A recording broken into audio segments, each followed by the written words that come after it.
uramwandikira akagusubiza, wakongera kwandika agaceceka, akabura, akinumira, akakwihorera.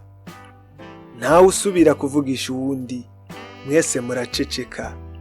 Ntawe umenyesha uwundi, kandi twaravyakiriye, ubu byabaye ibisanzwe. Niko tubayeho. Turi mu gihe aho abantu bose bari connecte, aho wogira ngo twese turahorana kubera za telefone zacu. Aho ushakiye umuntu uramubona, ariko mu by'ukuri nta numwe ari kumwe n'uwundi, nta numwe muri connecte. Turiho tutariho, turiko turatereta abantu benshi mu buzima bwacu. Nyamara nubwo biri uko, turushaho kumva turi twenyene cyane. Woshobora guhura n'umuntu mu masaha make, mu masegonda makeya gusa, ugahura n'umuntu mushasha, ariko woshobora no kumutakaza mu buryo bwihuse cyane. Ikidutangaza turavuga ngo nta kintu nkimubonamo, ariko ubwo ico kintu ni giki? Twoba tukizi koko? Iyo haheze igihe waramwandikiye ntagusubize, urategereza, ugasubira gusoma ubutumwa bwawe, ukibaza nimba woba wavuze byinshi canke bike bidahagije. Ushakisha amakosa wakoze atuma atagusubiza, ugacika intege, ugatangura kwiyagiriza icaha, ugatangura kwicira imanza canke nawe ukarumucira, ariko nta numwe abivuga ko mu by'ukuri. Guceceka nico cabaye igisubizo.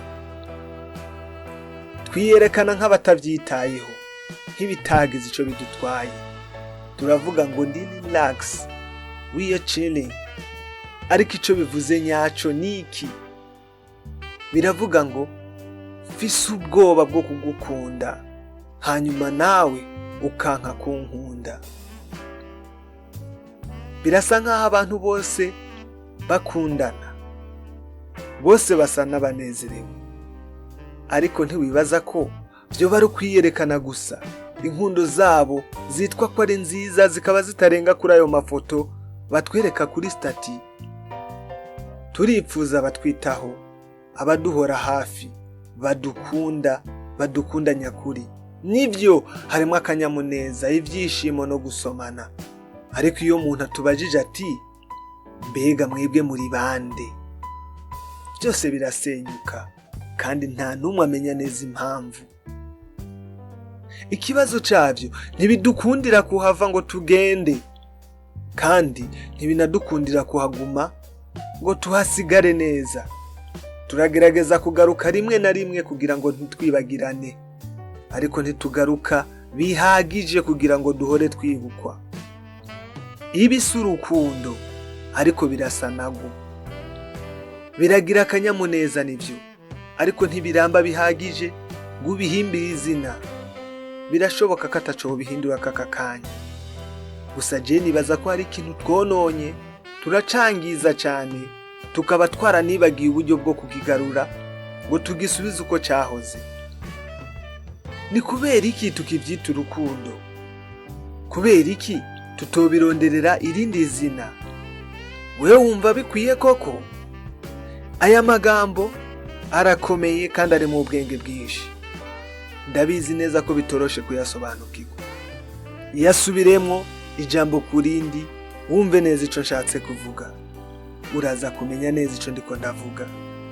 Turandikirana kuri WhatsApp, akagusubiza, wakongera kwandika, akicecekera. Ukazogera igihe ukongera ukandika, mwagira ngo mutangiye guhuza n'ubundi, akongera agaceceka. Wewe wumva bikwiye koko? Aha ni Wacu ku Muhana TV. Jewe nitwa Gusenga Deriki. Kora like, ufashe YouTube kubigeza no ku bandi. Wewe ukore subscribe cyangwa sabone kugira ngo tuzoganire n'ubutaha. Imana ikurinde, Imana ikuzigame, naho ubutaha.